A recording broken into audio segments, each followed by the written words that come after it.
Hey there, fellow classic comic collectors. As always, I'm Scott Harris King, and today I've got another convention report. Yes, been to another convention. It's Athol Mass 2023. This is the second annual show. I was at the show last year. I had a table last year, so I've had a table both years. And so this is going to be a relatively short. It's a smaller library show, but it's really cool. So I wanted to talk about it a little bit. I've got some video from walking around here. It's at the Athol Town Hall, which is right next to the library. It's sponsored by the library. It's put together by Chris and Diana from Hero Shack, and they do the Cyclopean. I'll show you one of those later. I've talked about them before, and it's a real labor of love. Diana works really hard to put the show on, and I was happy to go to support them. And the show was actually really good for me. So last year I wasn't really expecting too much because Athol's not a big town, and times are tough. So I wasn't really expecting a lot, but I did get some sales last year.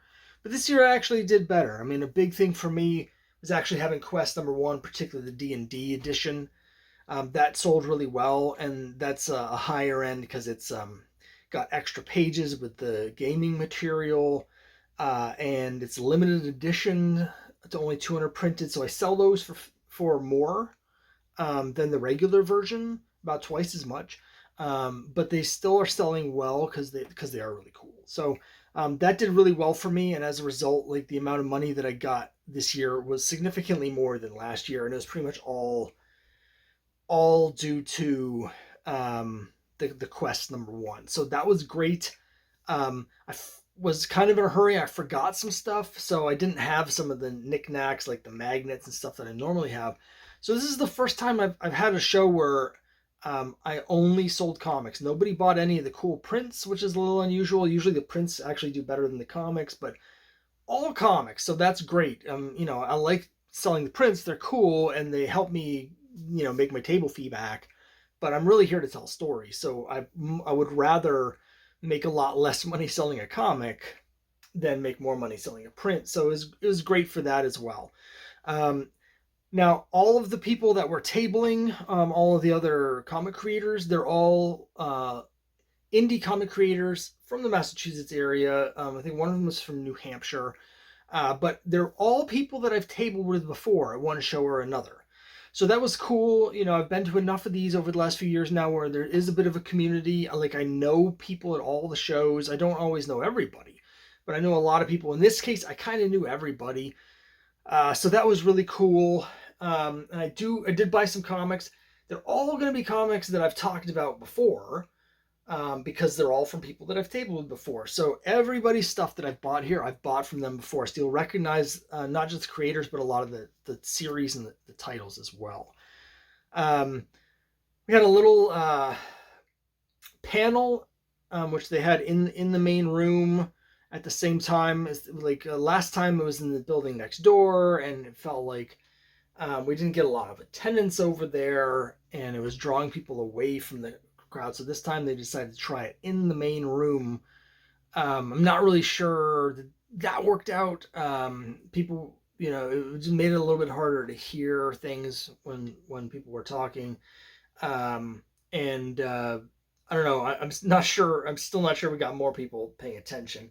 But you try these cool things, see what works, see what doesn't work, and it was cool to get the questions and be able to talk about my passion for comics and for public domain characters in particular and stuff like that. So that was really cool to do.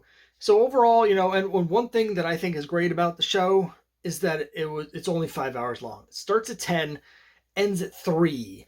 So some of these shows that are 7 or 8 hours long, they get to be a real drag.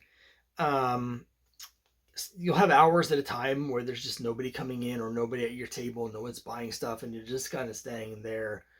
And so this is perfect. It ends early enough where people can get home. Like, I was home by 4:30, even though it's an hour drive. So it was like, it's great. I love the shorter window for the smaller sort of library shows, and I've done well at the library shows this year. So all in all, a great show. Waiting, excited to attend next year. So let me just show you some of the stuff that I got. Again, you'll recognize a lot of this. Well, the first one is something you'll recognize that has nothing to do with local comics. There's one back issue dealer there. Last year there were two. For whatever reason, there's only one this year, which is His and Hers Comics in Greenfield. They didn't bring a lot of stuff, but they brought a lot of keys. So, like, the stuff they brought, I think a lot of you would have really dug, because they only had 3 long boxes, I think. But it was all, like, Golden Age genre stuff. So it was all, like, Westerns and crime books, and then some Silver Age stuff that was, like, Dells and gold keys. And so there was a lot of, like, there's a lot of like Dell 4 color stuff, but there was also like TV adaptations. It was all that stuff. But then they had the superhero stuff they brought were their sort of wall books. They had a lot of keys, a lot of big books, multiple copies of Hero for Hire #1. The book that I thought was the coolest was quite low grade, but still really presented very nicely. Adventure 247, the first appearance of Legion of Superheroes, only $750. And it's because there was a big rip almost across the entire cover. But like when it was, closed, in the bag on display, you actually couldn't really tell. Like, it wasn't like there was pieces missing. It was just, I took a close look to see why it was so cheap. And I was like, oh, there's a big rip across the middle. But it looked cool. And that's a book you just don't see very often. Those late 50s DCs are hard to find. And so a big key like that, it was just cool to see it in person. A lot of really good stuff. And they had free comic books from free comic book days past, not just this year, but previous year. So I picked up the 2022 Overstreet free comic book day. Now, I'm pretty sure I had this already, but it is fun, and it did give me something to read while I was standing around for the slow periods of the show. But everyone else, let me just show you some of the stuff I got from the other creators. So Joe Maderos was there, and I got Ace Chicken Space Chicken #1 from him. This is a science fiction sort of action comedy about like a cyborg chicken in space. Now I've got a previous edition of Ace Chicken Space Chicken from him at Wicked Comic Con last year, or so last April. So it's been about a year and a half since I've seen him. And so he had that as well, but of course I had that already. So I got this other one as well. It's a fun book. Calvin and Nile Henck, I've mentioned them a few times because I do see them a lot. Nile is now 12. He started making these comics when he was 9. And it's really cool to see someone, that young sort of building a collection. Now, I have several versions of Bad Cop versus Good Cop #1 because I got their original edition. That's the series they do, that was photocopied and stapled together. Then they upgraded that and they colorized it and they had it professionally printed. I have that as well. Then they did another version, which was back in black and white, but it was, those were both oversized editions. This was a regular size, and now he's been doing multiple issues. Last time I saw him at Mice 2 weeks ago, I got issue 3. But after I read issue 3 at home, I realized I missed issue 2. So I got issue 2 of Bad Cop versus Good Cop. Again, Nile does the art, and his father Calvin does the writing. They kind of do it Marvel style, where they'll plan the story out together, and then Nile will draw it, and then Calvin will take the finished pages and write the dialogue on it. Cool to have this. Now they have issues 4 and 5 out. It has been collected in the trade. You know me, I prefer the original floppies. So one thing that I've been doing here, and I told everyone as I was doing it, was like, since I'm seeing the same people at the shows and I want to support them every time, rather than buy all the stuff that they have, I'm just buying one thing at a time. So I was like, I'm going to get issue 2. Now I have 1, 2, and 3. Next time I'll get issue 4. Now that can be tricky because they actually came to my table to buy Crime Busters #4 because they had 1, 2, and 3. And I don't have any copies of Crime Busters 4. I'm completely sold out of it. So I'm going to think about that. I might order just 1 extra copy of issue 4 just for them because I know they bought issue 5. So they've got 1, 2, and 3, and 5, but now they're missing issue 4. So I may see what I can do to get them one copy of issue 4. But it's really cool to see them again and get this. Now here's Chris, the Cyclopean, the host people from Hero Shack, issue 3 of the Cyclopean. It's been a little while. I saw them at the Leominster show, but before I had a chance to buy anything from them or vice versa, I got sick and I missed the rest of the show. So I know they've got issue 4 out as well, which I don't have yet, but I was like, next time I'll get issue 4. So now I have issues 1, 2, and 3. The Cyclopean is a superhero who is a big Cyclops, and he's got like a Cyclops with no mouth. He's basically, imagine Superman if he was a Cyclops with no mouth, but he has some like telepathic powers and stuff. There's a fun story here. His ship crashes in the swamp, and he's rescued by a platypus man.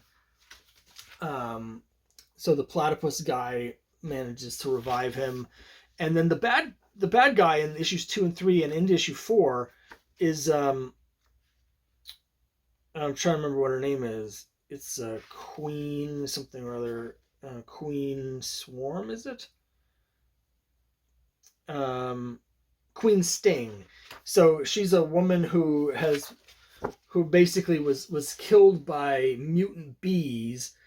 And then they basically just went right inside of her eye, and the bees are inside her body and using her as sort of their conduit for their power. So there's like a hive of bees inside of her, and she's taking over other people with her bee swarm, and she's trying to take over everything because the plight of the honeybees has gotten to the point where they're fighting back. So I do find Queen Sting to be interesting, a fun character. Here's the Bee Knight, which is a new character, a guy who gets killed by the swarm and turned into a super-powered bee soldier to defend the queen. So we don't get to see that fight here, but I'm sure in the next issue we'll be seeing the Bee Knight fight stuff. So these are fun. You can see the date on this is 2021, so I know issue 4 is out. I don't know if they've done issue 5 yet, but I know he's also got some other comics, so that was cool. Now I also got Mighty Mascots. Now I've mentioned that before. This is from Keith, who runs the Leominster Comic Con. I keep saying Leominster. It's actually in Fitchburg, but it's Plastic City Comic Con, which is Plastic City's Leominster. He runs that Comic Con, and I got his comic Mighty Mascots. He puts them out in 3-issue storylines, and so I got issues 1, 2, and 3 from him in Mice way back in 2018. And now I've finally gotten around to getting issues 4, 5, and 6, which is the second storyline. Now, Mighty Mascots is basically a scientist uses a device to bring cereal box mascots to life, and they become superheroes. And in the first arc, it was really fun for comic book fans because the enemies they were fighting against were basically, if you remember the old Crest comic book ads where there was a team of superpowered people that had matching Crest toothpaste outfits, and there was like a big thing of toothpaste. So that was the bad guys, was a version of the Crest people. In this one, I've only read the first one, number 4 so far, but basically a bunch of like video game character mascots, like versions of like Lara Croft and Mario and Sonic the Hedgehog, like analogs for those characters basically are brought to life through the same process brought out of the video game to fight against our heroes, the Mighty Mascots. So it's a lot of fun.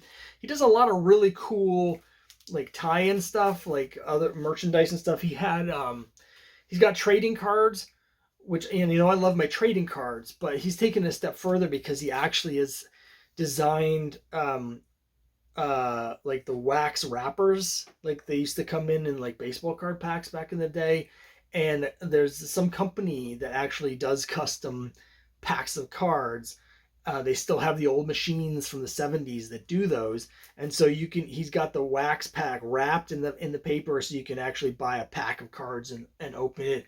He has cereal boxes with his mascots on it, and like the back you can punch out to have like a cardboard mask, like an old cereal box treat and stuff. He's got a bunch of really cool like thematic stuff.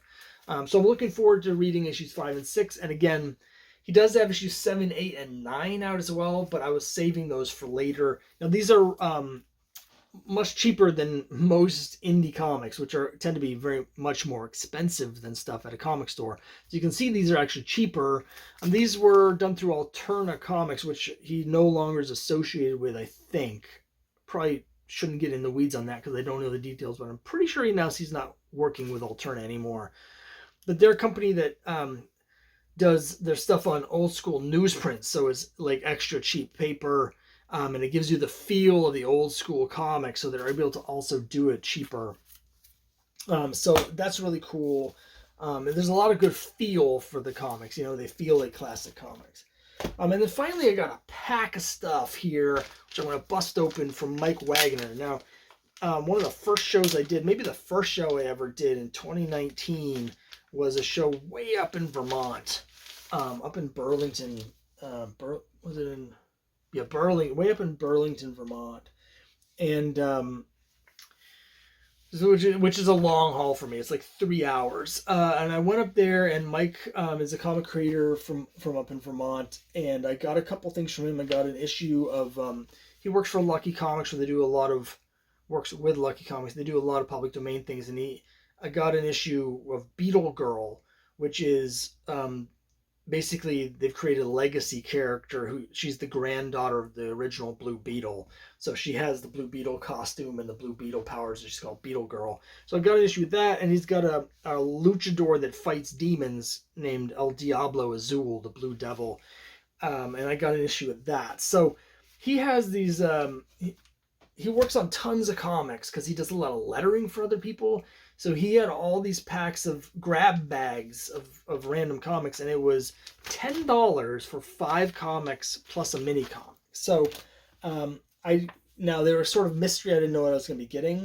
The mini comic was a little miniature ash can of El Diablo Azul, so I'm looking forward to that. And then the stuff inside was a preview issue of World's Edge, introducing Solar Hawk. And Dreamfell. So I haven't read that yet. Shadow Mercs #0, which I read a little bit of, and basically this is a comic that he and his friend did like 20 years ago, and this is a new sort of reprinting, but it's like the first thing they ever did when they were like in high school or something like that. So it's got that really grungy sort of indie feel to it, which we all love. Then there's Lil Diablo, Terror in the Sandbox, which I haven't read yet. I'm wondering if it's like a kid's version of Diablo Azul. If you flip it over on the back, it's got the Haunted Tea Party. So I haven't read either of these yet. Slim and None, Demon Hunters, which guest starring El Diablo Azul. So it's exactly what it's a nun and a gunman, and they fight demons. So I did read that. This is issue 1. And then Labyrinth Jones. Oh, sorry. That is not the title. I don't know. Labyrinth of Bones. Labyrinth Jones is a cool name. I should write that down.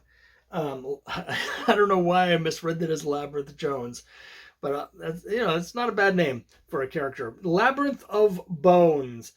So you can see it's got this cool cover. It's got this guy with a dagger, and it's surrounded by skulls.